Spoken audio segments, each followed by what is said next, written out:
ఈరోజు దేవుని వాగ్దానం, మీరు వెలుగు సంబంధులగునట్లు మీకు వెలుగుండగానే వెలుగునందు విశ్వాసముంచుడని వారితో చెప్పెను. యోహాను సువార్త 12వ అధ్యాయం 36వ వచనం.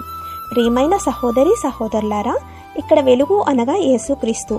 ఎవరైతే యేసుక్రీస్తునందు విశ్వాసం ఉంచుతారో వారు దేవుని సంబంధులై దేవుని కుమారులుగా ఉండుటకు అధికారాన్ని పొందుకుంటారు. దేవుడు వెలుగై ఉన్నాడు, ఆయన యందు చీకటి ఎంత మాత్రమునూ లేదు. వెలుగై ఉన్న యేసుక్రీస్తును అంగీకరించి ఆయన నామముందు విశ్వాసం ఉంచడం ద్వారా మాత్రమే మనము దేవుని పిల్లలము కాగలము. ఒకప్పుడు మనం మన ఇష్టానుసారంగా జీవించాము. చీకటిలో నడుస్తూ చీకటి క్రియలు చేస్తూ చీకటి సంబంధులుగా ఉన్నాం. అయితే ఎప్పుడైతే మనం యేసుక్రీస్తు దగ్గరికి వచ్చామో అప్పుడే చీకటి తొలగించబడి వెలుగు సంబంధులుగా మార్చబడ్డాము. కనుక మనము చీకటికి తావివ్వక దేవుని వెలుగులో నడుచుకునవలసిన వారమై ఉన్నాము.